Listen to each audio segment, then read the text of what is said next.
네. 맞습니다. 어. 그런데 이제 아까 신부님이 소개하실 때 전문 강사라고 말씀하셨는데 음, 전문 강사는 아니고 제가 이런 거, 처음 해봐요, 사실은. 음, 이런 강의는 처음 해봅니다. 그리고, 어, 신부님께서 세미나를 저한테, 11월 달에 해줬으면 한다. 그렇게 말씀을 하셔가지고 저도 이제 세미나 준비하는 차원에서 여러분과 함께 이렇게 공유하면서 스터디하는 마음으로 준비를 해봤어요. 예. 일단 제가 화면을 공유를 하겠습니다. 그리고 제가 강의를 AI를 따라갈 수가 없어가지고요. AI 팀장님한테 배운 거를 갖다가 충분히 써먹으면서 진행하도록 하겠습니다. 잠깐만요. 제가 PPT를 만들어 봤어요. 잠깐만요. 보이시나요? 네, 어, 잠깐만요. 오늘 지금 이거 샤르댕 프로젝트,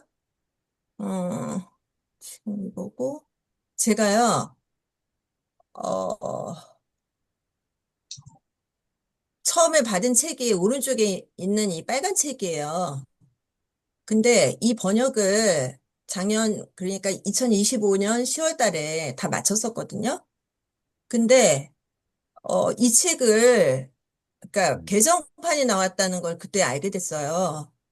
그래가지고 개정판이 나온 상태에서 요거를 초판해가지고 번역서를 낸다는 게 좀 의미가 없어서 지금 다시 작업을 하는 과정이라서 너무 힘든 것 같아요.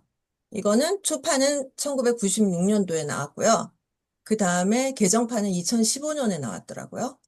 음, 예, 그래서 지금 이게 총 31장, 챕터가 31개로 이루어져 있는데 지금 아니, 가만 있어봐. 30이니까. 25장까지 했어요. 어, 그래서 한, 6장 정도 남은 상태예요. 근데 오늘 저희가 이제 공부할 내용은 차리댕 신부님의 어린 시절에 대해서 태어나서 음, 그 어린 시절이 1장이 이렇게 나와요. 뭐라고 나오냐면은 childhood in 디 오베르뉴 이렇게 되어 있어요. 그래서 오베르뉴의 어린 시절이라는 제목으로 이렇게 어, 일장이 구성되어 있는데 일단 요거를 준비를 하면서 이 성경 구절을 묵상하게 됐어요. 주님께서 나를 모태에서부터 부르시고 어머니 뱃속에서부터 내 이름을 지어주셨다. 이사야서 49장 1절인데요. 저희 각자의 탄생부터 지금까지 이끌어주신 그런 하느님 계획 안에서의 인간 사랑에 대해서 묵상을 하면서 제가 노래를 하나 준비를 했거든요. 음, 근데 이 노래가 우리는 항상 성가를 들으면서 묵상하는데 익숙한데 굳이 꼭 성가일 필요는 없다는 생각이 들어서 저는 다른 곡을 준비를 해봤어요. 그래서 여러분이 내 생일을 기억하시면서 한번 이 음악을 먼저 들어보시겠습니다. 제가 이제 공유를 할게요. 그거를 딱 이 노래 아실 것 같아. 음, 잠깐만요.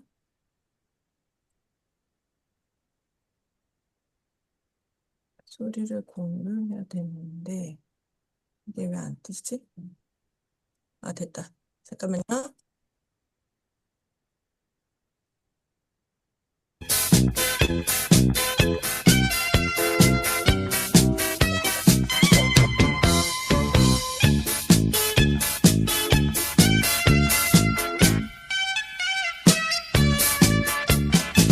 온 동네 떠나갈 듯 부러져치는 소리 내가 세상에 첫선을 보이던 바로 그날이란다 두리둥실 귀여운 아기 하얀 그 얼굴이 내가 세상에 첫선을 보이던 모습이란다. 하늘은 맑았단다. 구름 한 점 없더란다. 나의 저두름 소리는 너무너무 컸더란다. 속에 용이 보이고 하늘은 막더니만 내가 세상에 태어났단다. 바로 오늘이란다.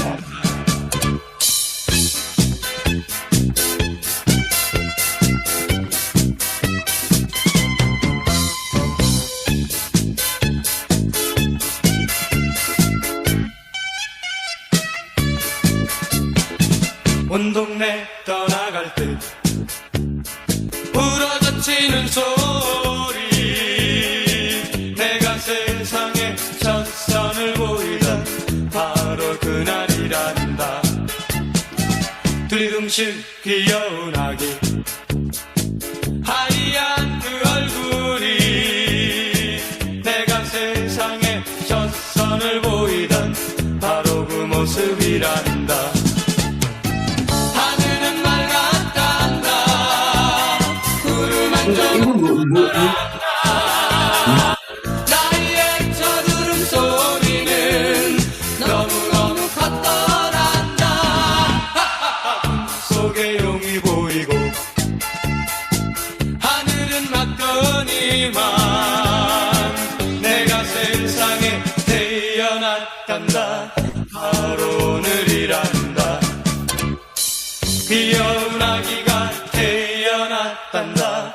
바로 오늘이란다.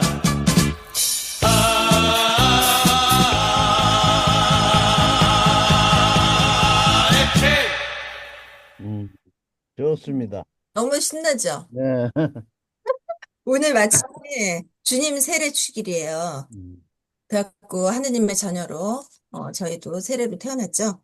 어, 그런데 제가 이제 다시 화면을 공유하면요. 아, 오베르니의 어린 시절. 제가 이거 작년에 10월 달에 저희 샤르댕 프로젝트에서 그 세미나를 했잖아요. 그런데 그 책자 만들면서 제가 이제 샤르댕 연보를 작성했어요. 그런데 여기에 1881년 5월 1일 프랑스의 오베르뉴 지방 클레르 몽페랑 근처 오르시느 마을 사르스나 가문 영지에서 가톨릭 가정의 11남매 중 넷째로 마리 조제프 피에르 테이야르드 샤르댕 출생 이렇게 이제 정리를 했거든요. 근데 이 세 줄을 요 원서에서는 이게 번역을 해보니까 한 8페이지 정도가 나와요.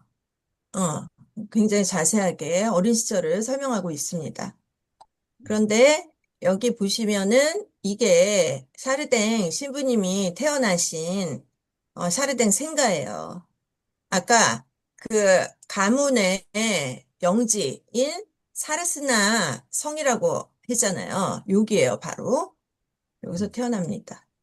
근데 이 사르스나 성에서 이렇게 바라보면은 이런 풍경이 펼쳐졌다고 해요. 여기 보면 샤또 드 사르세나라고 되어 있죠. 테이야르가 어린 시절 보냈던 집 창문에서 본 이렇게 광경이라고 이렇게 나옵니다. 이런 식으로 이제 그림이 같이 그려져 있어요. 저 사진이 같이 실려 있어요. 그 원서예요. 그리고 여기는 오르신느에 이렇게 교회라고 되어 있는데, 그 테이야르 가족이 다녔던 본당이에요, 여기가. 그런데요, 요 뒤에 보이는 여기가 삐두돔이라고 되어 있죠? 유명한 삐두돔. 그래서 오베르뉴가 어떤 지방인지 전기에는 이렇게 설명을 하고 있습니다. 우리 최민석 신부님은 지구위까지 지금 꺼내놓으셨어요. 그래서 제가 이제 막 그 구글 지도를 막 찾아봤어요. 그래서 오르신리에 있는 샤르댕 신부님이 다녔을 만한 교회가 어떤 교회일까? 대충 여기 이곳인 것 같더라고요. 제가 찾아본 바로는 오른쪽 현재 모습인데요. 어쨌든 오베르뉴에 대한 그 설명이 이렇게 적혀 있는데 이 부분을 우리 참석자분들 중에서 한 분이 읽어주셨으면 좋겠습니다. 우리 그 야고보 수사님 여기 지금 화면에 보이시는 거 한번 읽어주실래요? 내용? 오베르뉴는 아, 저기 뭐야 음소거 해제해 주십시오. 안 들립니다. 오베르느는 프랑스 중부의 고대 지방이다. 이곳에는 수많은 사화산이 있어 거대한 암석과 산악 지형, 높은 봉우리와 끝없이 이어지는 숲이 우거진 구름으로 특유의 풍경을 이루고 있다. 가장 높은 봉우리는 우이드돔, 삐두돔. 음, 예. 거기서 멀지 않은 곳에서 마리오세 피에르 데아르드 살댕은 1881년 5월 1일 지방 수도 클레르몽페랑에서 음. 몇 마일 떨어진 외곽에 있는 가문의 오래된 사르스나 성에서 태어났다. 네, 그렇습니다. 여기 이제 오베르뉴가 프랑스 중부의 고대 지방이라고 되어 있는데요. 제가 또 풀었어요. 구글 지도. 잠깐만요. 여기가 음, 여기인데요. 여기 이제 여기가 영국이고 여기 스위스, 여기 이제 프랑스인데요. 프랑스 파리가 여기 있는데 여기 클레르 몽페랑을 찾아보니까 여기가 프랑스 중부에서 좀 남쪽이죠. 그리고 여 클레르 몽페랑이 있는 지역이 여기가 클레르 몽페랑이거든요. 여기 하트 표시되어 있는 거 클레르 몽페랑. 근데 여기 이렇게 빨간 그 점선으로 되어 있는 부분이 오베르뉴 지방이에요. 여기가. 어. 그래서 여기 보시면 클레르 몽페랑은 프랑스의 중심에서 약간 남쪽에 위치한 삐두돔의 주도이며 오베르뉴 지역의 중심 도시이다. 이렇게 되어 있습니다. 그래가지고 요거 이제 그 박영민 팀장님께서 그 PBS 다큐멘터리 있잖아요. 거기에 이렇게 요게 이렇게 지도가 살짝 이렇게 지나가더라고요. 그래서 제가 캡처를 한 겁니다. 오베르뉴 지역의 클레르 몽페랑 주도입니다. 음, 그래서 그 클레르 몽페랑 거기 이게 클레르 몽페랑 성당이에요. 여기 이게. 이렇게 돼 있고요. 이게 왜 중요하냐면은 여기 그 언급이 되거든요. 전기에. 그리고 사화산 숲 구릉으로 되어 있는 지역이라고 했잖아요. 이렇게 돼 있어요. 지금 현재. 제주도 같으네? 제, 화산 지역이니까 아무래도 그렇겠죠. 그리고 아까 삐두돔이라고 얘기를 했는데 여기 이렇게 첨탑같이 남산 타워처럼 세워져 있는 요 산 정상이 바로 삐두돔이라는 데예요. 주변 풍광이 이렇습니다. 대충 아름답네. 감이 잡히시나요? 그 제주도 오름하고 비슷한가? 그쵸? 하네. 약간 좀 그런 느낌이에요. 그래서 저는 이거 준비하면서, 저희가 이렇게 전기 나오게 되면 전기도 다 읽고, 한번 이런 탐방을 가는 샤르댕, 어, 순례? 탐방을 기획해서 한번 가는 것도 좋겠다. 네, 그런 생각도 해봤습니다. 일단, 이제 제가 이제 설명을 디테일하게 하기 전에요. 제가 또 이제 그 박영희 팀장님이 잠깐만 여기 이거 아까 했죠. 이거 했고 그다음에 이제 또 클레르 몽페랑에 그 노트르담 뒷보르라는 그런 성당이 또 있어요. 이게 또 여기 그 전기에 실려 있는 사진이거든요. 그래갖고 지금 이제 현재 모습하고 이렇게 비교해서 같이 올려놨습니다. 그런데 제가 이제 그 박용희 팀장님이 이제 노트북 LM을 이렇게 소개해 주셔가지고 제가 이렇게 찾아봤거든요. 그랬더니 이렇게 어, 일과 사진을 제가 이제 해봤는데 다 보이시죠? 예. 이런 식으로 딱 정리를 해주더라고요. PDF밖에 안 보이는데. PDF 전혀 안 보이는데 보이는 네? 거는 네? 안 보여. 일과 PDF밖에 안 사진만 보여. 보여. PDF밖에 안 보여요? 어, 그래요? 잠깐만. 그러면은, 음, 잠깐만요. 어, 다시 공유를 하겠습니다. 잠깐만. PDF밖에 안 보이신다. 이거 보이세요? 어디 안 보여요? 예, 예, 뭐야, 예. 이제. 보여요? 예. 이런 식으로, 이게 삐두둠이에요. 근데 이런 식으로 이렇게 정리를 딱 해줘요. 제가 어떻게 했냐면은 소스를 넣으라 그래서 제가 번역한 그 일과 본문을 다 집어넣었거든요. 음, 그랬더니 이렇게 정리를 해주더라고요. 그런데 여기 이제 세계 위에서 드리는 미사에서 중요한 구절을 딱 이렇게 전면에 딱 이렇게 일면에 올려주면서 이렇게 쭉 이렇게 해주더라고요. 음, 음, 어. 근데 이제 이렇게 딱 정리를 해줬는데 요거를 또 이제 어떻게 했냐면은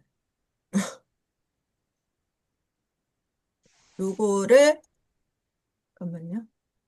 이게 지금 안 보이신다 그랬죠? 요거를 이제 딱 이렇게 여러 가지를 할 수 있는데 이건 들리시나 보세요. 잠깐만. 이것도 화면 됐다. 들리시나 보세요. 안녕하세요, 청취자 여러분. 안녕하세요. 들리세요? 예, 예. 들리세요? 예. 그러니까 이게 지금 음, 한 10분 좀 넘게 되는 그런 뭐라 그래야 돼? 그 대화로 되어 있는 음, 짧은 그 음, 녹음이거든요, 오디오? 근데 이거를 두 개를 제가 합쳤어요. 음, 부르라는 앱을 통해서. 그럼, 네, 그러니까 한번 들어보세요. 음, 제가 공유를 할 테니까. 이걸 만들었어요. 안녕하세요, 청취자 여러분. 안녕하세요. 어, 들리셔요? 네, 들어보세요, 이제. 제가 화면 크게 해서 들려드릴 테니까. 음, 안 돼. 잠깐만요. 음. 슬라이드 쇼가 있네. 안녕하세요, 청취자 여러분. 안녕하세요. 오늘 우리가 함께 파헤쳐 볼 자료는요, 20세기 가장 독창적인 사상가 중 한 명으로 꼽히는 인물입니다. 과학자이면서 동시에 예수의 신부였던 피에르 테아르드 샤르댕의 유년 시절에 관한 기록들이에요. 아, 테아레드 샤르댕. 과학과 종교. 어찌 보면 정말 양립 불가능해 보이는 두 세계를 하나로 꿰뚫으려 했던 인물이죠. 맞아요. 그래서 오늘 저희의 임무는 아주 간단합니다. 이 자료들을 단서 삼아서 대체 어떤 환경이 이 거대한 사상가를 빚어냈는지 그 비밀을 한번 추적해 보는 겁니다. 재밌겠네요. 근데 시작부터 그의 글 한 구절이 우리한테 아주 근본적인 질문을 던지는데요. 세계 위에서 드리는 미사에 나오는 문장인데 이렇습니다. 태어난다는 것은 두려운 일입니다. 와, 시작부터 세네요. 네. 원한 적도 없는데 갑자기 엄청난 힘의 흐름 속에 내던져져 모든 것을 집어삼킬 듯한 그 거센 에너지의 경류에 휩쓸려서 되돌릴 수 없는 길을 가고 있음을 깨닫는다는 것입니다. 이야, 이 문장 딱 들어도 무게감이 엄청나죠. 네, 정말. 이게 그냥 아기가 태어났다 이런 차원의 얘기가 아니잖아요. 갑자기 거대한 우주에 그냥 휙 던져진 것 같은 그런 실존적인 막막함? 맞아요. 거대한 파도에 휩쓸린 작은 종약돌이 된 기분이랄까요? 네, 바로 그거예요. 그러니까 오늘 저희가 할 이야기는 바로 이 감각, 이 거대한 에너지에 대한 자각이 대체 어디서부터 시작됐을까? 그걸 따라가 보는 여정이 될 겁니다. 그의 삶의 원점을 찾아가는 거죠. 좋습니다. 그럼 그 원점으로 한번 거슬러 올라가 보죠. 첫 번째 단서는 바로 그가 태어나고 자란 땅 오베르뉴입니다. 오베르뇨? 지금 보시는 자료 속 풍경이 바로 그곳인데요. 프랑스 중부에 있는 고원지대인데 사진만 봐도 분위기가 좀 심상치가 않아요. 그렇죠. 수많은 사화산들이 만들어낸 풍경이라는데 거대한 암석들, 험준한 산, 끝없이 펼쳐진 숲과 구름. 와, 마치 지구가 처음 만들어졌을 때 모습이 이렇지 않았을까 싶을 정도네요. 맞아요. 아주 원시적이고 거친, 뭐랄까? 날 것 그대로의 에너지가 느껴지는 땅이죠. 실제로 이 지역은 화산 활동으로 형성된 현무암, 화강암 이런 게 지천이 널려 있거든요. 아, 그렇군요. 그러니까 평범한 흙과 나무만 있는 곳이 아니라 말 그대로 불과 압력으로 빚어진 대지인 셈이에요. 바로 이 땅에 대해서 테아르가 이렇게 말했습니다. 오베르뉴는 나를 빚어낸 곳이다. 오베르뉴 덕분에 나는 자연의 즐거움을 알게 되었다. 여기서 자연의 즐거움이라는 표현이 저는 좀 흥미롭더라고요. 보통 우리가 생각하는 그런 평화로운 즐거움과는 거리가 멀어 보이거든요, 저런 풍경은. 아주 좋은 질문이에요. 저렇게 거친 풍경 속에서 대체 어떤 즐거움을 느꼈다는 걸까요? 그가 말한 즐거움은 아마 우리가 주말에 공원에 가서 느끼는 그런 아기자기한 기쁨하고는 전혀 다른 차원이었을 겁니다. 다른 차원이다? 네, 오베르뉴의 자연은 인간에게 순응하는 그런 자연이 아니었으니까요. 여기서의 즐거움은 거대하고 압도적인 힘 앞에서 오히려 살아있음을 느끼는 그런 경외감에 가까웠을 거예요. 경외감. 네, 내 힘으로는 어찌할 수 없는 거대한 스케일과 마주했을 때 역설적으로 나 자신의 존재를 가장 선명하게 느끼게 되는 그런 순간의 희열 같은 거예요. 아, 그러니까 우와, 예쁘다가 아니라 우와, 내가 정말 작구나. 그리고 이 거대한 세상의 일부구나 하는 식의 자각 같은 거군요. 정확합니다. 그리고 바로 그 교음이 그의 사상의 가장 중요한 씨앗이 되었을 가능성이 아주 높아요. 씨앗이요? 네, 그의 철학의 핵심 키워드가 바로 물질과 에너지인데 그 원초적인 개념에 대한 첫 직권을 바로 이 땅에서 온몸으로 체득했던 거죠. 아, 자료에 함께 있는 사진 한번 보세요. 사르세다에 있던 그의 어린 시절 집 창문 사진이거든요. 네, 보이네요. 저 창문 너머로 매일같이 저런 화산지대의 풍경이 펼쳐졌다고 한번 생각해 보세요. 어린 소년의 내면에 그 풍경이 얼마나 깊이 새겨졌을까요? 와, 매일 저런 풍경을 보고 자랐다면 세상의 근원을 거대한 에너지의 흐름으로 생각하게 되는 게 어쩌면 당연했을지도 모르겠네요. 그렇죠. 그런데 만약 그가 이런 야생의 자연 속에서만 자랐다면 과연 우리가 아는 그 균형 잡힌 사상가로 성장할 수 있었을까요? 자료를 보면 아주 흥미롭게도 그의 삶에는 이와 정반대되는 도시라는 공간도 깊숙이 자리 잡고 있었더라고요. 네, 자연이라는 거대한 스케일과 대비되는 인간이 만든 질서의 세계가 또 하나 있었던 거죠. 네, 바로 그의 가족이 겨울을 보냈던 클레르몽페랑이라는 도시입니다. 로마 시다까지 거슬러 올라가는 아주 유서 깊은 곳인데 여기서 정말 놀라운 점을 발견하게 돼요. 어떤 점이죠? 이 도시의 집들 그리고 13세기에 지어진 거대한 대성당이 바로 화산암으로 만들어졌다는 사실이에요. 아, 화산암으로요? 네, 사진을 보시면 아시겠지만 이 지역에서 흔한 검은색 화산암으로 지어진 고틱 성당은 정말 독특하고 강렬한 인상을 주죠. 와, 여기서 한번 생각해보죠.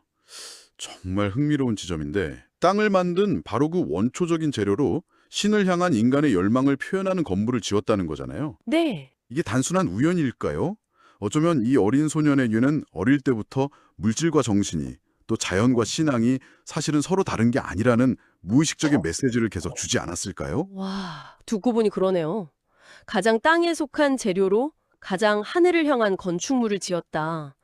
이건 마치 과학과 종교가 서로 다른 책에 쓰인 이야기가 아니라 처음부터 같은 페이지에 같은 잉크로 쓰여 있었다는 걸 보여주는 강력한 상징 같아요. 바로 그겁니다. 땅의 물질이 하늘을 향한 정신적 열망의 표현 도구가 된 것이죠.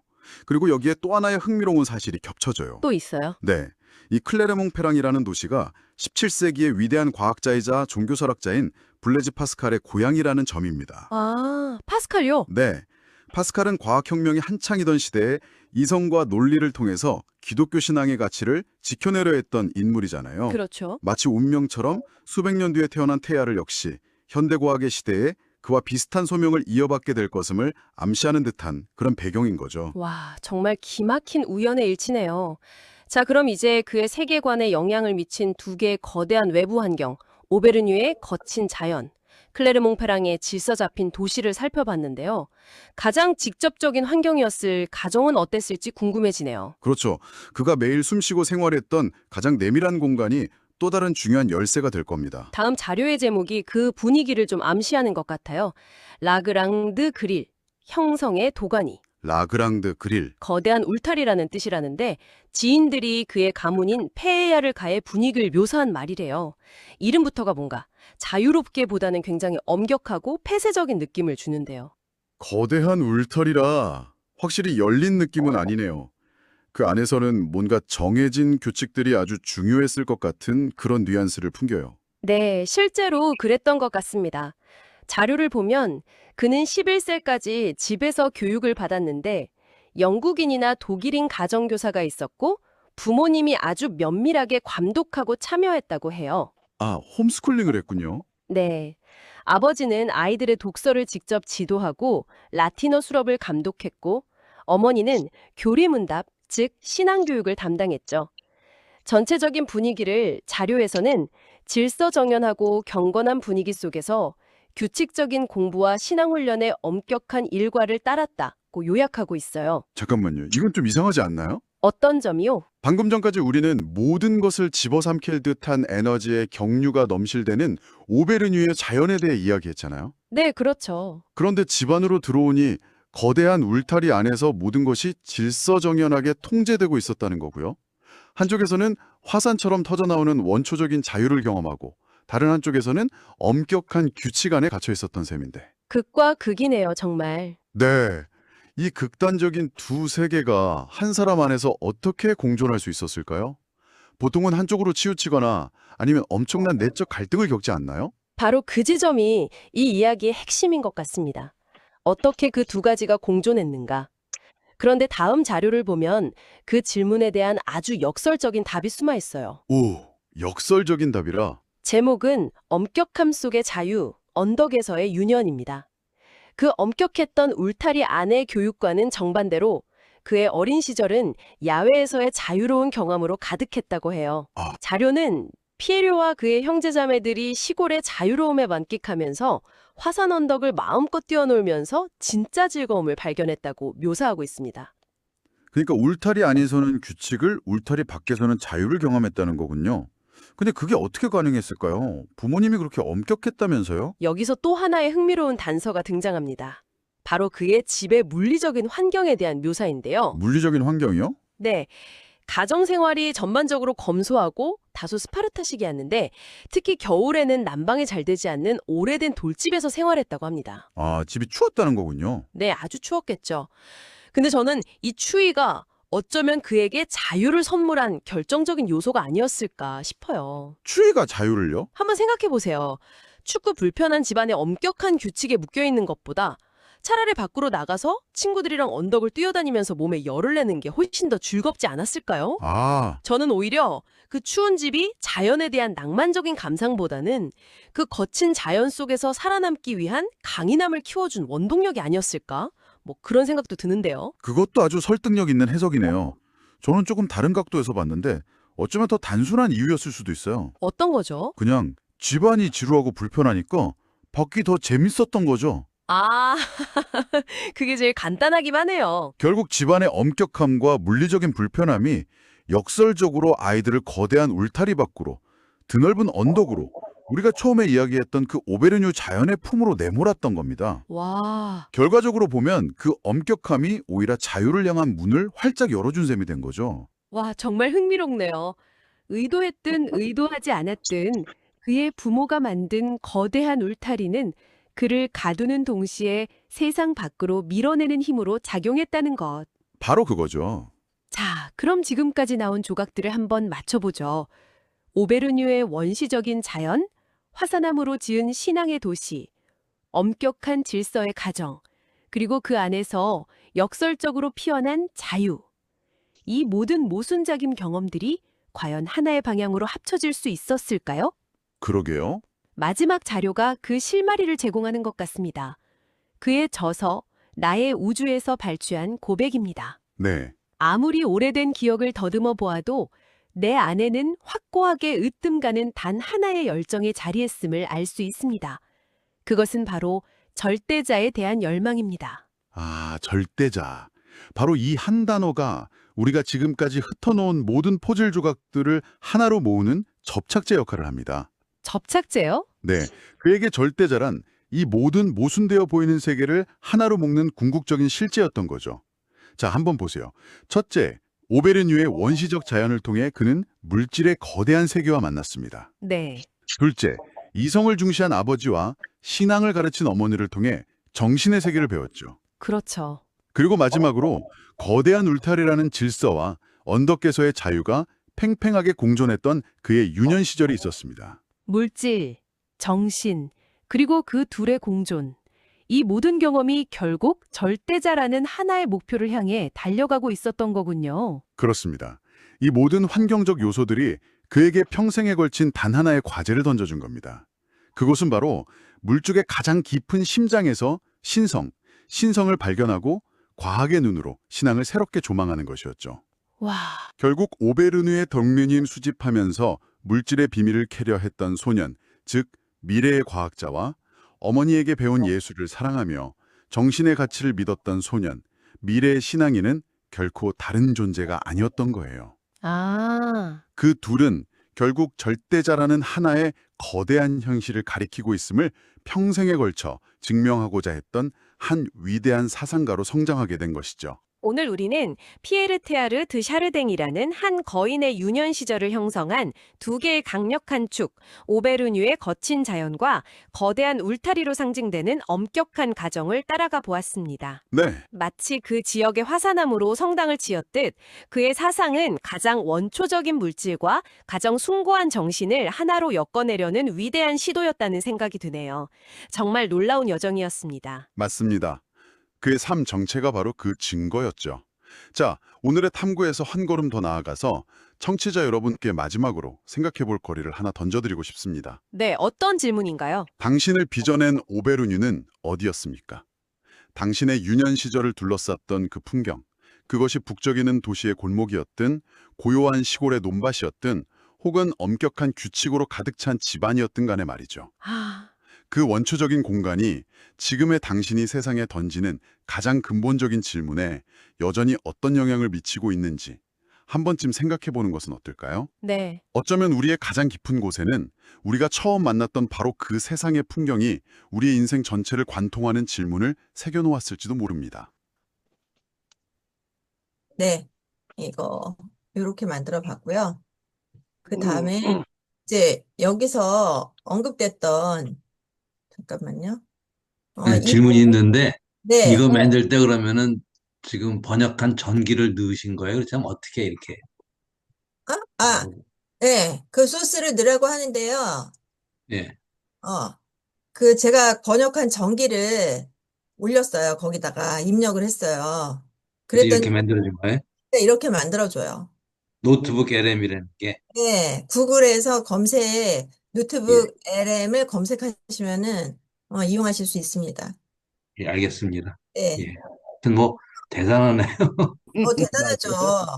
아, 진짜 AI 시대를 실감을 하더라니까. 네. 네, 어? 네. 응. 그래서 어쨌거나 여기 보시면은 이제 거기 막 빨리 얘기가 빨리 진행되니까 뭐가 뭔지 잘 여러분이 금방 이렇게 안 들어왔을 것 같아요. 그래가지고 제가 이제 이게 사진인데요. 이런 사진이 실려 있어요, 전기에. 그래서 베르트 아델 드 동피에르 노르마 해가지고 이 어머니예요. 테야르트 샤르댕의 어머니고 신앙 교육을 담당을 했다고 아까 얘기했죠. 그리고 아버지는 임마누엘 테야르트 샤르댕인데 이분의 영향을 굉장히 많이 받았어요. 과학자로서의 그런 피는 순전히 아버지한테 물려받았더라고요. 어, 그리고 아까 이제 11 남매 중에서 넷째라고 했잖아요. 그쵸? 사르댕 신부님이? 네, 여기 이렇게 사진이 또 올려져 있는데 이게 이제 형제들 사진인데 지금 많다, 많기도 하다. 7밖에 안 올라왔어요. 4명은 이 사진에 없는 거예요. 그래가지고 지금 최민석 신부님이 많기도 하다 하셨으니까 여기 적혀 있는 거 좀 읽어주시겠어요? 네.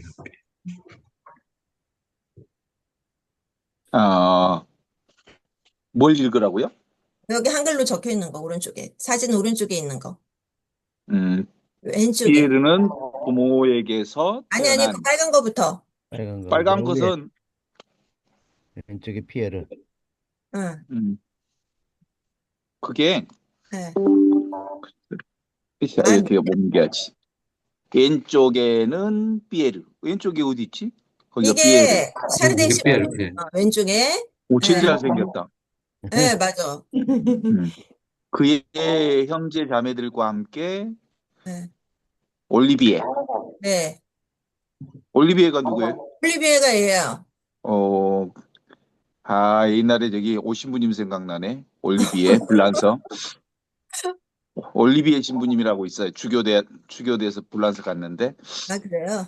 알베릭, 알베리테 알베릭, 형이에요. 에, 제일 맞이. 어. 마르게리트, 마르게리트 말이에요. 이 마리. 생인데 이게 20세부터 평생 동안 누워서 환자로 지낸 아주 안타까운 동생이죠. 어, 어, 그리고 요, 요셉, 여기가 예, 요셉인데 요셉, 요셉을 안고 있는 프랑스와즈. 프랑스 아들. 프랑스와즈는 이제 누나거든요. 바로 위에 누나인데 이 어, 누나는 수녀회. 가난한 이들을 위한 뭐 수녀회에 입회를 해가지고 수도자로 살아요. 그래. 네, 네. 그래서 샤르댕 신부님처럼 수도자로서 살아가면서 영적으로 많은 이제 교감을 나누는 그런 누이였습니다. 그리고 음. 가브리엘. 그리고 가브리엘. 네. 네. 그래서 여기 밑에 읽어보시면 피에르는 부모에게서 태어난 11제자 중 네 번째였다. 장남은 알베릭, 그 다음은 유아기에 세상을 떠난 마리엘, 음, 셋째 누나 프랑스와즈. 음, 피에르가 매우 존경했다. 피에르 다음으로 7명의 자녀가 더 태어났다. 후에 불치병으로 고통받았던 마르게리트 마리, 그의 형제 가브리엘, 녹화됐다고 거기 이제 됐구나. 음.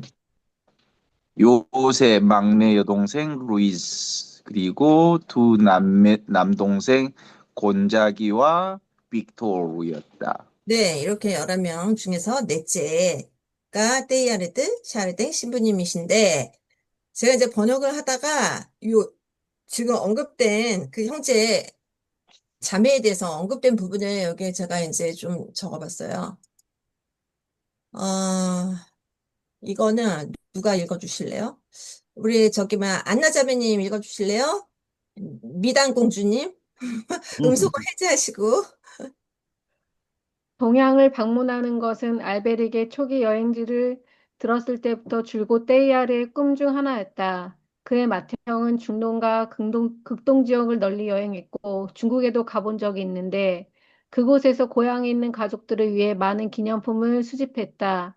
1902년 9월 맏형 알베르이 결핵으로 갑작스럽게 사망하고 가족들이 기지트라고 부르던 여동생 마르그리트 마리의 불치병 발병으로 야기된 고통으로 더욱 심해졌다. 가장 아끼던 여동생 마르그리트 마리의 요청으로 짧은 논문, 고통의 의미와 긍정적 가치도 집필했다. 마르그리트 마리는 20살 이후 평생 만세형 질환을 앓았다. 떼야르는 그녀를 매우 사랑했고 그녀를 통해 육체적 고통과 괴로움에 대해 많은 것을 배웠다. 1930년 8월 17일 사랑하는 여동생 마르그리트 마리가 오랜 병환 끝에 마침내 해방되어 세상을 떠났다. 예상했던 일이었지만 또 다른 충격이었다. 마리그리트는 그에게 고통과 질병이 극복돼야 할 뿐만 아니라 사랑과 결합의 표현이 됨으로써 어떻게 변모될 수 있는지 보여주는 본보기였다. 그는 그녀를 위해 쓴 형제적인 추모사에서 이를 감동적으로 표현했다. 안타깝게도 마리그리트는 떼이아르가 그녀에게 보낸 모든 편지를 파기했지만 수년 후 그는 이렇게 썼다. 오, 나의 누이 마르그리트여, 내가 영혼과 육신을 우주의 긍정적인 힘에 바치고 대륙과 바다를 떠돌아다니며 나의 온 존재가 열정적으로 지구의 모든 색조와 음영이 피어오르는 것을 지켜보는 동안 너는 병상에 꼼짝 못하고 누워 있었지, 조용히. 자신의 내면 깊은 곳에서 너는 세상의 가장 슬픈 그림자를 빛으로 변모시키고 있었어. 그의 1934년 10월 그의 동생 빅토르가 제1차 세계대전 중 겪은 가스 중동의 후유증으로 사망하면서 더욱 커졌다. 네, 이렇게 가족들이 아프거나 이렇게 죽거나 이래서 굉장히 이렇게 샤르댕 신부님이 어려워했던 그런 시절이 담겨 있는 그런 내용입니다. 그러면은 일단은 여기까지 이제 설명을 드리고 지금 이제 여러분이 들으셨는데요. 어, 요 들으신 부분에 대해서 이렇게 나눔을 진행해 주시면 좋겠습니다. 신신부님께서. 예, 제가 꼭 읽고 싶었던 책 중에 하나가 이 샤르댕 시모님 전기인데 이거를 우리 로세 소장께서 아주 꼼꼼하게 또 우리가 이해하기 쉽게 번역을 잘 하시고 또 설명도 잘 하시고 또 노트북 LM을 한번 거쳐서 또 이렇게 더 이게 뭐야 좀 3차원적인 그런 그 차원에서 AI를 이용해서 해주니까 더 우리 깊이 와닿는 것은 너무 좋습니다. 너무 준비를 너무 잘했어요. 고맙고요. 그 지금 여기까지 우리 샤르네 시부님의 그 유아 그러니까 어린 시절이죠. 태어나고 또 그 가정적인 가족들 이야기 또 어머니와 아버님의 그런 그 가정교육, 종교교육 이런 것들을 이렇게 전체적으로 이렇게 들어봤는데 이것이 이제 샤르댕 신부님의 훗날 그 사상적 어떤 그런 영향을 준 배경이 아니었는가 그런 탄생지부터 해갖고 그 생각이 드네요. 우리 오수영 박사님, 예. 샤르댕 신부님 전기 뭐 혹시 그 전에 접한 적 있어요? 혹시? 그러니까는 저는 예. 물질의 심장이 좀 전기 비슷한 게 아, 쓰시던 거였는데, 네. 지금 이거 보면서, 아까 그러니까는, 엄격한가, 그러니까 물질하고 정신, 그러니까 엄격한가, 그 자유로운 거, 음, 그런 데서부터, 이분이 결국 절대자를 찾았다는 그런 얘기를 들었는데, 이 물질의 심장에서 보면은 이분이 그래갖고 쇠못, 뭐 이런 걸 갖다가 모셔놓고서는 신주처럼 모셨어요. 네. 그러고 이게 그런데 그때는 절대자라는 생각은 못 했는데 하여튼 절대적인 거에 대해서 어떤 이분이 굉장히 추구를 하셨는데 그게 녹슨 걸 보면서 굉장히 실망을 하셨다는 그렇죠. 이제 그런 얘기가 나왔는데 음, 그러니까는 그분이 그 쇠를 이렇게 모시고 그랬던 게 그러니까 절대자에 대한 어떤 그런 거였다는 거를 오늘 다시 깨달았습니다. 혹시 그 우리 저기 오 박사님은 그 샤르댕 시민처럼 그 아버님으로부터 또 어머니로부터 받은 그런 특이한 영향이 혹시 뭐가 딱 떠오르는 게 있습니까? 샤르댕 시민의 이렇게 비교하자면 나는 이런 것을 받은 것 같다. 아니요. 부모님. 근데 저는 막내였거든요. 예. 그다음에 우리 저희 어머니가 40몇에 낳나 그래갖고, 그러고 어. 그다음에 그 어머니가 위장병으로 이렇게 많이 아프셔갖고, 그러니까는 좀 그래갖고, 저는 좀 자유스러웠어요. 아무도 뭐라고 그러지 않고, 저 혼자서. 예. 그래갖고, 그리고 아버지, 어머니가 나이가 많으셨기 때문에, 뭐 이렇게, 이래라 저래라, 그러니까는 그런 것도 없었고, 저는 좀 이렇게 지 혼자서 자랐던 생각이 듭니다. 그래서 그런 그 유산이랄까 헤리티지 같은 게 지금 별로 생각이 안 나네요. 그래도 자유롭게 예? 마음껏 그러니까 지 마음대로 했어요. 그게 오늘날 우리 오 박사님을 만든 배경이 된 겁니다. 예. 자유롭게. 예, 좋습니다. 우리 그 미단 공주님은 어디 계시죠? 미단 공주님은 오늘 이 샤르댕 시우님의 어린 시절 차일드 후드를 들으면서 어떤 생각이 드셨어요? 아, 제가 아는 거는 성이 되시고 나서 유랑생활 했었던 거기부터 아는데 이렇게 어린 시절 자세히 듣고 보니까 역시 한 사람을 이해하려면 어렸을 때부터 이 사람의 성장 배경을 중요한데 그 유년 시절이 가장 크거든요. 그래서 흥미롭고 지금 배우는 중이라서 많이 흥미롭습니다. 예. 아, 네. 그 샤르댕심을 이해하는 데 도움이 많이 됐죠. 네네네네. 예. 이게 아마 중요한 그런 시절로 보는 것 같아요. 그죠? 예. 그리고 우리 최민수 시무님. 네. 시무님 고향 나주도 이렇게 아름답지 않아요? 영산강이 네. 앞에 있고. 나 아름답죠? 그 한 말씀 부탁합니다. 그러니까. 이 데이아르드 샤르댕 신부님을 빚어낸 환경을 이렇게 들어보니까 그 전에 아, 왜 많이 궁금했는데 궁금이 조금 이분의 그 데이아르드 샤르댕을 하느님께서 이렇게 빚어냈구나. 그러니까 하느님을 샤르댕을 빚어낸 건 환경인데 그 환경이 다른 의미로는 자연이고 그 자연이 다른 말로 얘기하면 하느님의 손길인데 하느님의 손길을 통해서 데이아르드가 이렇게 빚어냈구나. 첫 번째로는 저하고는 되게 많이 다른 저는 방목했고요. 음. 방목당했고 방목했고 그게 좋았고요.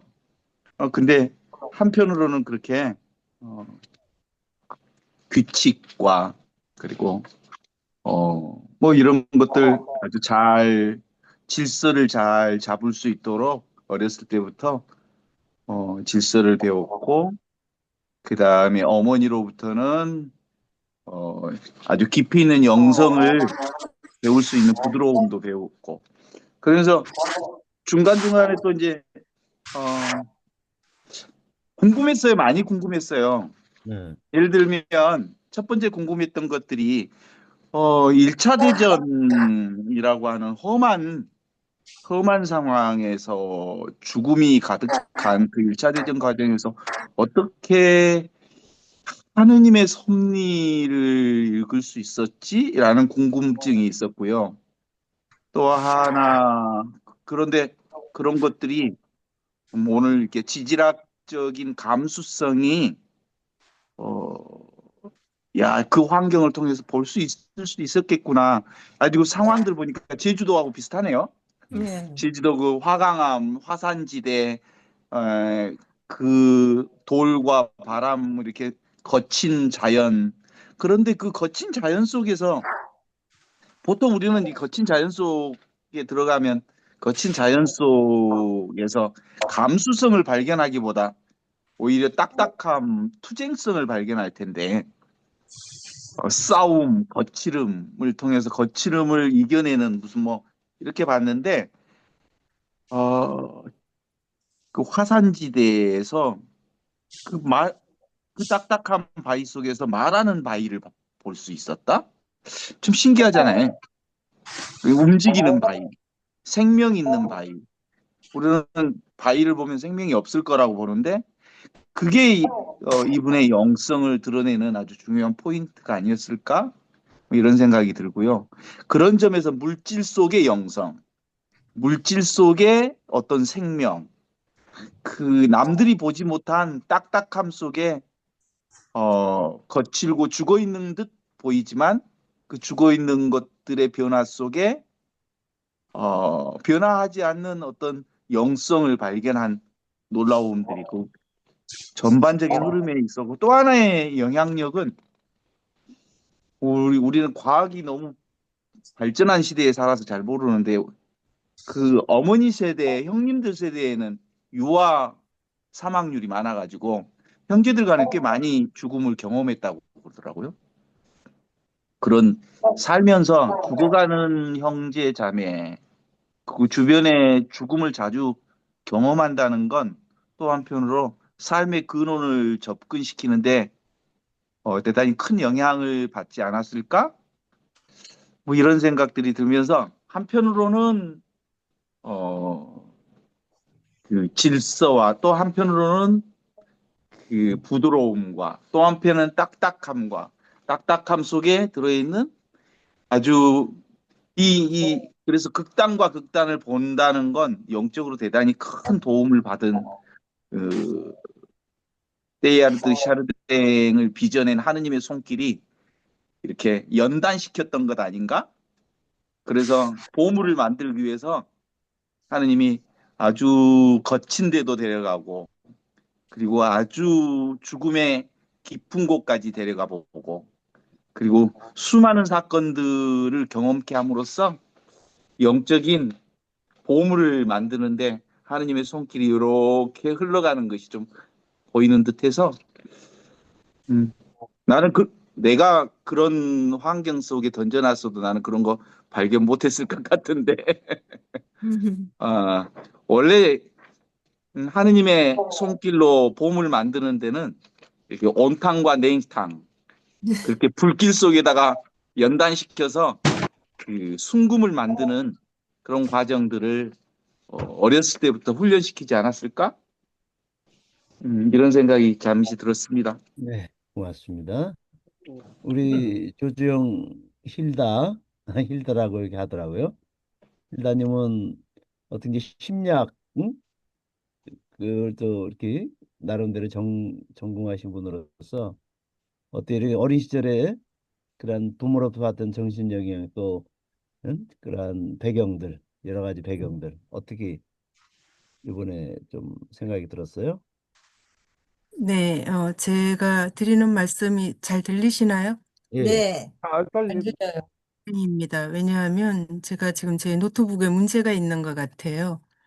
계속 하울링 정도가 아니라 아주 아, 심각하게 잘 안 들려가지고, 아, 예, 여튼 제가 드리는 나는 잘 들려요. 예. 말씀이고요. 그래서 이제 제가 지금 아주 귀한 내용 같은데, 이제 나중에 좀 음. 유튜브로 제대로 잘 올리실 거죠?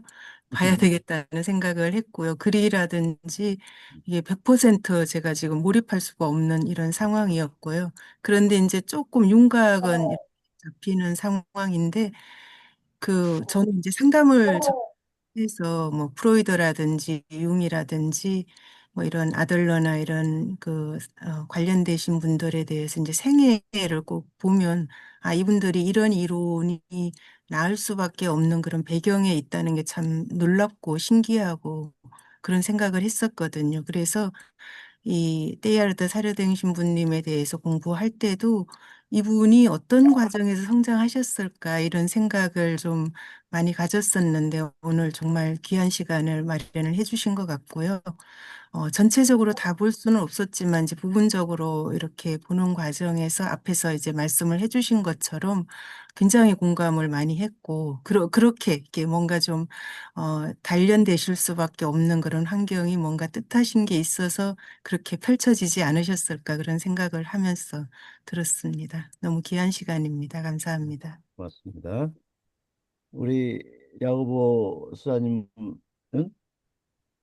오늘 또 함께 해주셔서 고마운데 그 고흥의 아름다운 바다와 자연 환경 속에서 우리 야고보 수사님도 샤르댕 시민이 못지않는 아름다운 자연에서 살으셨는데 어떠세요 오늘 어린 시절 샤르댕의 시부님 이야기? 네, 배우생 신분이 어렸을 때 그 자연 환경 속에서 그 성장한 것을 보고 나도 내 어린 시절을 한번 되돌아보는 잠깐 그런 생각을 했습니다.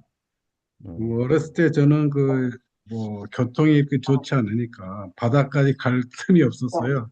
그래서 아, 아름다운 바다는 그렇게 볼 틈이 없었고, 음, 주변에 이제 산과 이런 걸 좀 보면서, 어렸을 때는 이제 송아지 키우는 거, 거기에 많이, 그 자연하고 많이 돌아다녔는데, 그런 환경하고, 기반 환경하고 이런 것을 좀 돌아보니까, 내가 집을 떠나게 되는 그런 어떤 영향도 그런 어렸을 때 그런 환경에서 좀 기인하지 않았을까 그런 생각을 좀 해봤습니다. 네, 좋은 시간이었습니다. 맞습니다. 우리 이만실 선생님 작년 봄에 우리 나주에서 세미나 할 수 있도록 장소 이렇게 잘 제공해줘 갖고 좋은 장소에서 첫 번째 샤르댕 프로젝트 세미나를 했는데 다시 한번 감사드리면서 아닙니다. 아, 예. 이게 샤르댕에 대해서 참 저는 우리 이만희 선생님이 어떻게 이렇게 관심이 많을까? 예, 보통 예. 사람들한테 권하면은 네. 좀 이렇게 예? 관심이 덜한데 이만 선생님은 은근히 관심이 많네요. 오늘 어떻어요? 오늘 이좀 미팅 하시면서 신부님의 이야기. 네, 저도 이제 그 상당히 이제 얘기도 신부님에 대한 얘기도 많이 들었었고 접할 기회는 그렇게 많지는 않았지만 이제 관심은 굉장히 있었었어요. 네, 오늘 이제 그 말씀을 들으면서 저한테는 지금 세 가지 생각이 떠올랐어요. 하나는 저희 할머니가 그 자녀들이 10명을 키우셨거든요. 음. 그런데 할머니 앞에 살아계신 분이 세 분밖에 안 계셨어요. 그러니까 제가 이제 할머 그 정확한 의식을 하고 봤을 때는 이미 돌아가신 분들이 더 이제 많았고 할머니 앞에 세 분이 살아 계셨는데 어, 고모님 두 분, 아버님 이렇게 세 분이 살아 계셨는데 아버지 할머니가 당신을 당신이 제일 그 안타까워하던 그 고모님, 소위 말하면 이제 아픈 손가락이라고 하시는 고모님이 예, 돌아가시고 난 뒤에야 아, 이분 때문에 버티고 계셨구나 하는 이제 그런 생각을 좀 가졌었어요. 할머니가 104살에 돌아가셨는데 당시에 네. 그러니까 그 굉장히 여리시면서도 강하게 버티시는 모습을 한번 봤고 그 오늘 그 신부님 얘기를 들으면서 이제 할머니가 떠올랐고요. 두 번째로는 그 자연 풍경을 보면서 어 제가 이태리 아시시에 가서 그 프란치스코 성인이 살으셨던 그 자연 풍경하고 그게 이제 갑자기 떠오르면서 굉장히 평온했고 그 모습 속에서 프란시스코 성인이 이런 환경 속에서 그런 과정을 거쳤기 때문에 아, 그 성인의 모습이 이런 모습이 있었구나 하는 것처럼 자세히는 모르지만은 사르땡 신부님의 모습이 그런 과정 속에서 거쳐왔기 때문에 그런 그 상황이 되지 않았을까 하는 거 하나. 그다음에 마지막으로 떠올랐던 것은 그 이제 한참 뒤의 일이긴 하지만 가이아 이론이라고 그 제임스 러브룩이 그 지구 전체를 생명체로 그 이론을 얘기를 한 적이 있어요. 이 지구 전체가 무생물이 됐든 생물이 됐든 상호 작용을 위해서 스스로를 조절해 나가는 하나의 생명체 유기체로 봤던 그것이 이제 기후 환경 때문에 얘기된 건데 그 모습 안에서 그 때이아르 사르댕 신부님이 말씀하셨던 그 모습과 이렇게 겹쳐가지고 오늘 이제 제가 세 가지가 이렇게 떠올랐고 좀 더 자세하게 공부를 좀 많이 했으면 좋겠다라는 생각을 가졌습니다. 이상입니다. 네, 감사합니다. 세 가지로 잘 요약을 해주셨는데 저희들에게도 큰 또 도움이 됩니다. 우리 박영미 대리사 노트북 LM을 네. 우리에게 잘 가르쳐서 열심히 우리가 지금 아유, 활용하고 있습니다. 오늘도 네, 드디어 작품 하나가 나왔네요. 그러게요. 어떠세요? 오늘 샤론심이 어린 시절. 일단은, 로슬리나 자매님 진짜 노트북 LM 너무 잘하셨어요. 잘했어요. 저도 그 영상을 보면서, 이 AI가 정말 우리한테 정말 너무 그 소중한 음, 도구가 되고 있다는 걸 새삼 또 느꼈고, 그런데 무엇보다도 중요한 거는 이 결과물이 이렇게 잘 나온 것은 사실은 로셀리나 자매님이 정말 좋은 소스를 넣었기 때문에 그게 결과가 나온 거거든요. 그런데 이 소스가 얼마나 지금 중요한 건지를 정말 새삼 느끼게 되는 게 PBS 다큐멘터리 봤을 때도 이 정도로 이렇게 그 디테일하게 어린 시절을 묘사하지는 않았었던 것 같아요. 그런데 책에서는 굉장히 아주 그 세밀하게 그 어린 시절의 그 환경, 이런 것들을 다 다뤘고 그 내용이 들어갔기 때문에 그것도 로셀 자매님이 다 번역을 하시고 막 이런 귀한 그 자료를 그 소스를 넣었기 때문에 AI가 그렇게 정리를 해준 거라서 사실은 로셀 자매님의 그 역할이 엄청나게 중요했었다라는 거를 지금 새삼 감사를 좀 드리고 싶습니다. 고맙습니다. 너무 감사드리고요. 로셀 자매님이 여기까지 오시기까지 음, 몇 년 동안 얼마나 많은 그 묵상을 하고 또 번역하고 이 수많은 시간을 여기에 정성을 들였을지 그런 것들이 상상이 가면서 정말 너무 귀한 시간이라는 생각이 듭니다. 네. 두 번째는 저는 그, 이 샤르댕 신부님의 어린 시절의 그 공간적인 배경이 오베르뉴. 아까도 다 보셨지만 제주도 가지 않습니까? 화산섬, 거기도 화산 지형. 지형을 보니까 정말 제주도랑 너무 똑같더라고요. 그런데 저는 사실은 제주도가 저의 제2의 고향이라고 생각하거든요.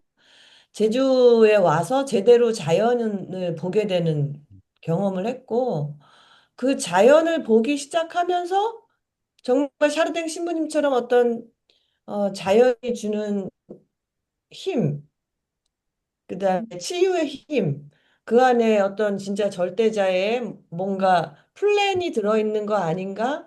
그런 생각을 아주 그냥 그 확실하게 하게 된 거거든요. 그래서 제주도를 제가 내려왔고 이렇게 머무르게 됐는데 그런 면에서 샤르댕 신부님하고 왠지 이렇게 동질감 같은 게 많이 느껴지고요. 실제로 제주도의 자연을 보면서 제가 공부를 굉장히 많이 하게 되거든요. 예를 들면은 바닷가를 이렇게 다닐 때 용암 해변이 있잖아요. 용암 해안. 제가 AI랑 같이 공부를 하면서 다녀요. 용암 해안이 뭐 9억 년짜리인지 4억 년짜리인지 그 지형이 다 나오거든요. AI하고 공부하다 보면은. 그래서 그 용암의 역사도 공부를 하게 되고 이게 다 샤르댕 신부님의 그 영향을 받은 건데 그 부분을 AI가 같이 지금 그 저하고 동반을 하면서 그 여행하는 재미도 훨씬 더 이렇게 좀 차원이 달라지고 그런 경험들을 하고 있습니다. 그래서 이런 경험들에 제가 이런 그 자연을 공부하고 발견하고 그 안에서 어떤 신의 플랜, 어떤 절대자, 그리고 그 하느님을 다시 보게 되는 이러한 것들이 다 연결이 되어서 하나하나 이렇게 진행이 되고 있어서 이런 순간순간들이 굉장히 소중하다는 거 매일 느끼고 있고요.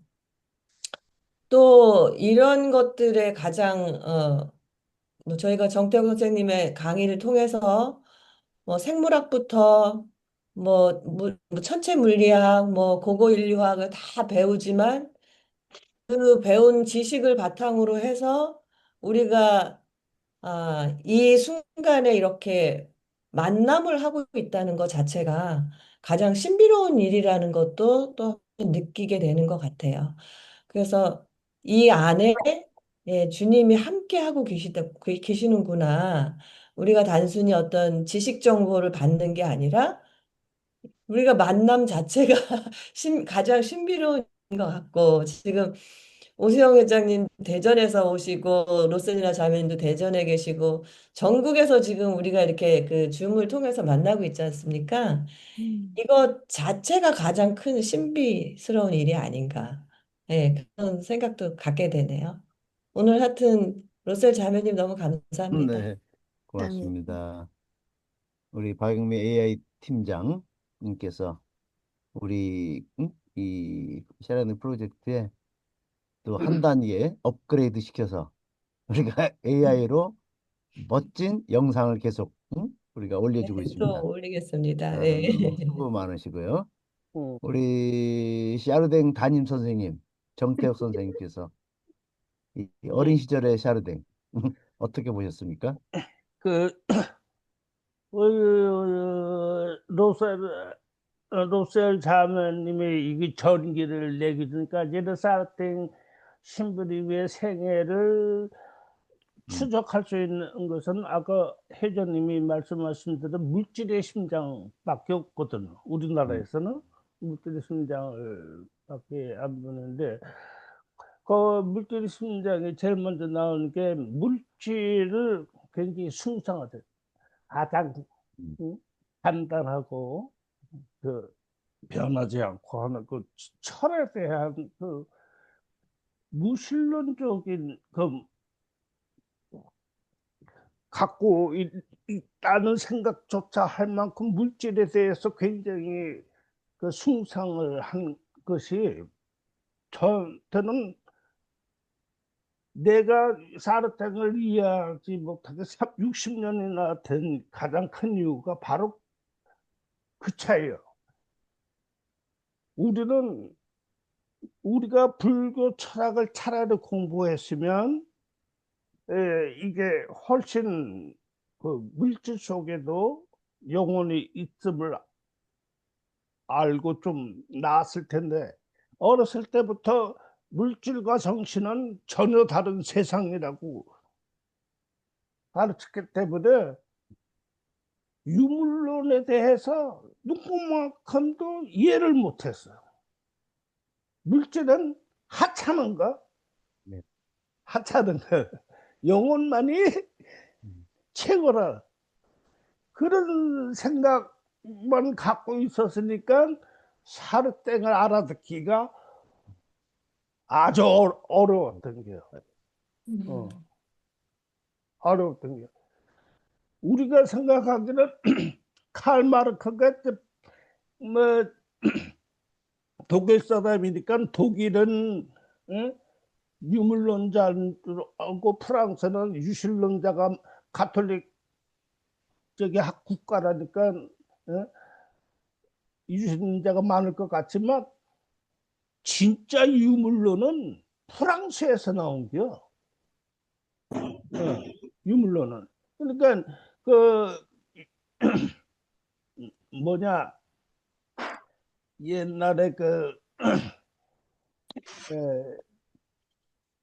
칼 마르크스를 비롯해서 엥겔스나 또 가장 극단적인 유물론자에서 돌바라는 사람이 있었죠.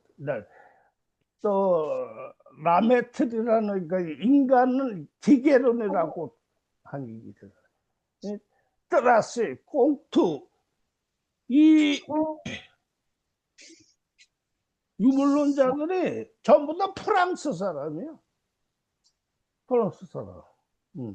엥겔스, 칼 마르크스만 영국 사람이고 독일 사람이고, 칼 마르크스도 원래 유대인 사람이고. 그래서 사르탱을 알아듣는데 거의 한간이 돼서 이제 물질과 생명과 정신이 연계되는 이 과정을 이제 터득하기 시작하니까 사르탱이 보이기 시작한 거예요. 네. 그래서 솔직히 그 사르탱 시민이 어렸을 때 우리도 사실 어렸을 때는 학교보다 바깥에 나가서 뛰어노는 게 더 좋지요, 뭐. 더 좋았잖아요. 그러면서도 물질과 정신의 세계가 하나로 연결된다는 건 일찌감치 차라리 불교 철학을 좀 공부를 했으면, 연기도를 공부했으면 더 훨씬 좀 성숙해서 사르탱을 알아들었을 텐데, 솔직히 전 유물론에 관해서 전혀 생각을 못하고 했기 때문에 사르탱을 알아듣는데 엄청난 시간이 걸렸어요. 그리고 로셀 자매님이 그 생애를, 사르탱 시민 생애를 이렇게 번역해서 내놓게 있는데 아주 참 큰 일을 한다고 생각하고 고맙게 생각합니다. 네, 고맙습니다. 네. 예, 뭐 저는 드릴 말씀 없고요. 다 여러분들이 다들 잘 말씀해 주셔서 감사드리고 우리 그 로셀 소장님, 네. 네, 이제 정리해 주시죠. 네. 지금 네. 이제 여러분 소감 말씀 잘 들었고요. 저는 이제 그 아까 오수영 회장님께서 물질의 심장 언급하시면서 그 물질의 심장이 그 샤르댕 신부님이 지으신 영적 자서전이에요. 근데 이제 거기에 어린 시절 얘기가 나오는데 그렇게 정태욱 선생님도 지금 말씀하셨지만 쉐프치나 이런 단단한 거, 영원한 거, 변치 않는 거에 대한 그런 열정이 있었다는 얘기거든요. 그래서 아까 절대자에 대한 열정이라고 이제 표현이 되었었는데 여기 자서전에는 이렇게 표현이 돼 있어요. 어릴 때부터 거의 종교적인 열성으로 자연의 신비에 이끌리는 깊은 열정과 타고난 성향이 있었다고. 그렇게 이제 언급이 되는 그런 내용이 나오거든요. 그러니까 너무 이제 여기서 한꺼번에 다 말씀을 드리면 이게 완전히 스포가 되기 때문에 나중에 전기가 나오면은 디테일한 거는 자세히 읽으시면 될 것 같고요. 그다음에 저는 이제 이 전기 작업을 하면서 특히 탄생 이야기를 어린 시절 이야기를 접하면서 어, 창세기 3장 9절에 너 어디 있느냐? 그 질문, 아담이 죄를 지었을 때, 너 어디 있느냐라는 질문을 하시잖아요. 근데 그, 그 질문이, 죄를 지은 인간한테 하시는 질문일 수도 있지만, 지금 우리의 오늘의 현 주소를 묻고 있는 그런 질문이 아닌가? 그래서, 소크라테스는 너 자신을 알라라고 얘기했고, 그 다음에, Who am I? 나는 누구인가라는 질문을 저 자신한테 그렇게 하게 되는 계기가 됐어요. 그래서 제가 이제 그 일권 묵상집을 처음 낼 때, 그 제목이 오리진이었어요. 기원에 대한 거. 그래서, 우리의 탄생, 우리의 생일, 각각의 생일도 중요하지만, 이 탄생의 연결, 지점이 어디까지 올라가는지, 성경에서는 아담부터 얘기를 하지만, 과학적으로 얘기를 했을 때는 138억 년 전, 빅뱅까지 거슬러 올라가는 그런 기원을 갖고 있는, 그런 우리다라는 거를 이제 다시 한번 생각을 하면서 한참 우주 탄생하고 지금 여기를 사는 나라는 존재의 근원을 연결해서 돌아보는 계기가 되었으면 좋겠다. 그런 묵상을 좀 해봤습니다. 저는 이제 그 정도고, 그 다음에 아까 이제 그 쇠부치에 대한 그런 말씀하셨는데요. 다음 시간에 이제 기대하셔도 좋을 것 같아요. 그런 내용이 나옵니다. 점점, 아까 그 노래, 예, 끝났어요, 얘기? 예, 예. 그래서, 점점 이렇게 흥미진진해질 것 같아요. 그렇게 될 것 같아요. 진짜 기대가 되네요. 네네. 네, 네. 기대가 생각보다, 되긴 하는데 그 제목이 있잖아요, 제목. 네. 스피리추얼과 파이어하고 어, 성령하고 네. 이렇게 이제 요 전체 글이 연결이 네. 되나요? 그럼요. 그럼 완벽한 연결이 됩니다. 아까 저기 뭐야, 최민석 신부님이 여러 가지, 1차 대전 때 그렇게, 사람 너무나 그 비참한 그런 상황에서 어떻게 하느님 섭리를 알아들었을까? 그렇게 이제 질문도 하셨잖아요. 그때 전쟁 때 그 불바다에서 직접 계셨잖아요. 근데 거기서, 샤르댕 신부님은 그 비전, 곡두라고 그러죠. 그거를 체험을 해요. 어. 그래서 불에 본인 자신을 자기는 불의 부르심을 받은 사람이라고 얘기할 정도예요. 그래서 그 자세한 내용은 이제 앞으로 이어질 거니까 기대를 하시면 되겠고요. To be continued입니다. 네. 너무 많은 걸 알려고 하면 안 돼. 네. 첫 네. 시간부터 배부르지 말고. 천천히. 그래가지고 오늘이 11일인데, 네. 2주 있다가 25일에 저희가 이제 또 2부를 기대하시면 되겠습니다. 25일. 불을 받아라. 네. 네. 불에 대한 내용이 다음 주에 나올 거예요. 네, 알겠습니다. 네. 기대하겠습니다. 매주마다 뭐- 하는 게 아니야? 네, 아니요, 매주는 제가 이주에. 힘들어요. 제가 지금 일단은 1월 말까지 이거 지금 번역을 네. 맞춰가지고 제가 이제 넘겨야 되는 상황이라서 일단은 최우선순위는 저 번역을 마치는 거거든요. 그렇죠. 네. 그러면 네. 다음은 1월 25일이네요. 맞습니다. 네네네. 아, 지금 잘 오수영 알았어요. 회장님 무슨 말씀하시려고 네. 했나요? 아니요. 그러니까 아까 노트 LM 쓰셨는데 아까 소리하고 영상하고 따로 놀았잖아요. 그래서 노트 LM 하면 그게 한꺼번에 되는 게 아닌가? 그걸 합쳐야 돼요, 또? 그 따로 작업을 했어요, 제가. 따로 부루라는, 작업. 부루라는 앱을 가지고 제가 따로 작업을 한 거예요. 그러니까 이게 시간이 걸려요. 그걸 제가 조금 설명드릴까요? 예, 예, 예. 예. 노트북 LM을 들어가시면은 결과물을 다양하게 받아보실 수가 있어요. 동영상으로 제작해 주는 것도 있어요. 아예 그, 이제 자료 화면과 내용 그 더빙하고 그 내용이 다 영상으로 만들어지는 것도 제공을 해줘요. 예. 그거는 한 최대 5분에서 7분짜리까지 영상을 만들어줘요. 그리고 지금 로셀리나 자매님이 만드시는 방법은 슬라이드라는 거를 따로 이미지, 그러니까 프레젠테이션 자료를 PDF 자료로 만들어주는 기능이 있고, 또 한 가지는 팟캐스트라고 해서 오디오로 만들어주는 작업이 있어요. 그거 두 가지를 따로따로 만들어서 합친 거예요. 아, 근데 이제 합칠 그거를 알겠습니다. 때는 합칠 때는 각각 다 어떻게 하는 게요? 만들어주니까 합칠 때는 어떻게 하는 게요? 합치는 합칠 작업에 동영상 편집 프로그램이 들어가는 거예요. 그래서 로셀리나 자매님은 그 슬라이드를 PDF로 만든 자료를 이미지로 바꿔서 그거를 부루라는 그 편집 툴에다 집어넣고 오디오를 또 팟캐스트 오디오를 또 부루에다 집어넣어서 같이 렌더링을 해버린 거죠. 잠깐만요. 네. 네, 알겠습니다. 나는 예. 여기서 수업을 끝내고요. 네, 예. 수업 예. 아직 안 끝났어요. 저 아직 안 끝났어요. 마지막 노트북 마무리. LM에 대한 것은 예, 예, 예. 예. 아니, 개인적으로 우리 끝난 줄 회사 알았는데, 예, 아, 예, 알겠습니다. 잠깐만요. 제가 네. 지금 끝, 마무리하기 마무리하세요. 전에 지금 방금 대리사 팀장님이 말씀하신 그 5분짜리 있잖아요. 네. 그거를 마지막으로 공유해서 그래요. 듣고 마무리하는 하나 걸로. 또 있죠. 네. 네. 감사합니다. 잠시만요. 그걸 보시면은 그런 영상이 또 따로 나온다는 거 아실 거예요. 보여줄게요. 우리가 어디서 태어나고 자랐는지, 그러니까 우리를 둘러싼 풍경이나 가족 같은 것들이 지금의 나를 만드는데 얼마나 큰 영향을 미칠까요? 오늘은요, 피에르 테아르드 샤르댕이라는 한 사상가의 이야기를 통해서 이 기원이라는 게 한 사람의 정신 세계를 어떻게 빚어내는지 한번 같이 들여다보려고 합니다.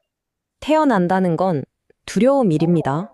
원하지도 않았는데 어떤 엄청난 힘에 이끌려서 되돌릴 수 없는 길을 가게 되는 거라고 하죠. 이 문장 정말 강렬하지 않나요? 오늘 우리가 할 이야기의 핵심을 정확히 꿰뚫고 있어요.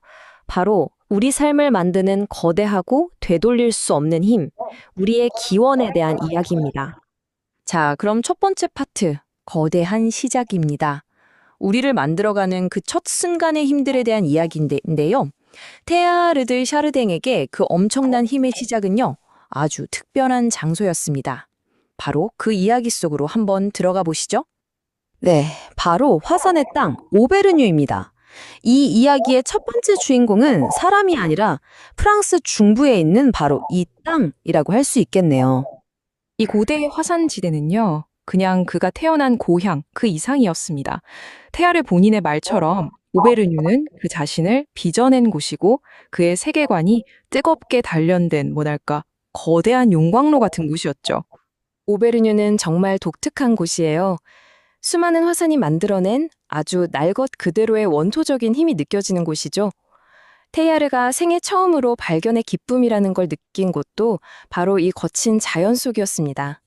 재밌는 건요, 이 땅의 지질학적인 특징이 사람들 생활 속에, 심지어는 신앙 속에 그대로 녹아들어 있다는 점이에요. 여기 클레르몽페랑 대성당을 보세요. 어두운 화산암으로 지어졌죠? 마치 자연과 정신이 하나로 합쳐진 것 같은 상징적인 모습을 보여줍니다.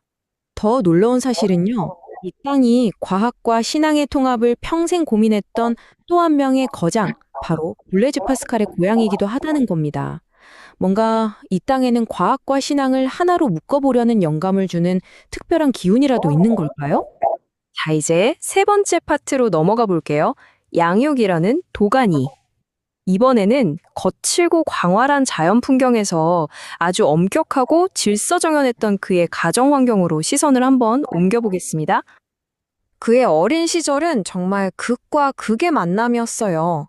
문 밖을 나서면 화산이 만든 광활한 자연이 펼쳐져 있는데 집 안으로 들어오면 아주 엄격한 규칙이 모든 걸 지배하고 있었던 거죠. 당시 주변 사람들이 이 집안 분위기를 뭐라고 불렀냐면요. 라 그랑드 그릴, 그러니까 거대한 울타리라고 불렀대요. 별명이 이럴 정도면 정말 거의 수도원 같은 아주 강력한 규율이 집안을 지배했다는 걸 짐작할 수 있겠죠. 그의 교육은 딱 두 개의 큰 축으로 이루어졌습니다. 아버지는 이성과 지성을, 어머니는 신앙과 정신을 담당했어요. 이 두 기둥이 결국 그의 삶 전체를 관통하는 핵심적인 지적 긴장감의 원천이 됩니다.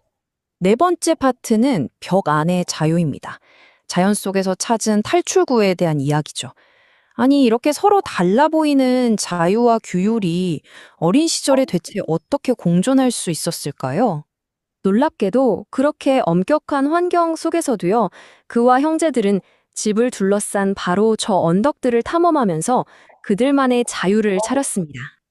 여기서 우리가 주목해야 할 점은요, 이게 그냥 애들 소꿉장난이 아니었다는 거예요.